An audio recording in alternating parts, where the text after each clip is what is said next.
পাসপোর্টে আমরা আগের মতোই অ্যাকসেপ্ট ইসরায়েল শব্দটা যুক্ত করব, এটা আমাদের সিদ্ধান্ত, সরকারের সিদ্ধান্ত। আর এটা বাংলাদেশের গণমানুষের চাহিদাও বটে। আমরা অন্য একটা কি বিষয় বললেন? হ্যাঁ, ধন্যবাদ।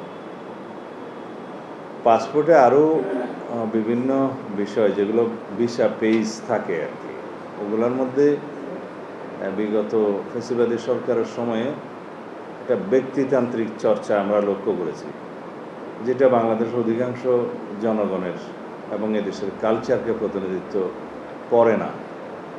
সেই ক্ষেত্রে আমরা এটাকে বাংলাদেশের মানুষের চাহিদা অনুসারে সাজানোর চেষ্টা করেছি। যেমন আমরা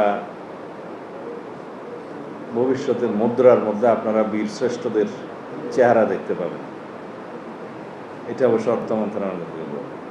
একইভাবে আমরা পাসপোর্টে যেমন জাতীয় স্মৃতিসৌধকে ধারণ করতে চাই, আমাদের ঐতিহ্য হিসাবে আরও অনেক বিষয় আছে, যেমন আমরা টাঙ্গুয়ার হাও, তারপরে কক্সবাজারের সমুদ্র সৈকতকে নৈর্ব্যক্তিকভাবে মানে নির্মোহভাবে আমরা উপস্থাপন করতে চাই।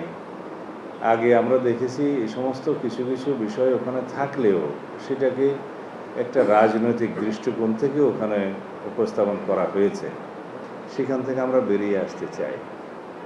আমরা এমন কিছু ছবি ওখানে ধারণ করব ইনশাআল্লাহ। সব কিছুই আমার, যেহেতু প্রশ্নটা এখনই প্রম্পটে করা হয়েছে, সব কিছু আমাকে যদি আগে দেওয়া হতো আমি আরও তথ্য দিয়ে আপনাদের সাথে কথা বলতে পারতাম। তা আপনারা বাংলাদেশের প্রতিচ্ছবি এবং বাংলাদেশের প্রতিনিধিত্ব দেখবেন, বাংলাদেশের মানুষের কালচারাল যে চিন্তা সেটা ওখানে পরিস্ফুটভাবে দেখবেন। ওখানে কোনো দলীয় চিন্তা দেখবেন না।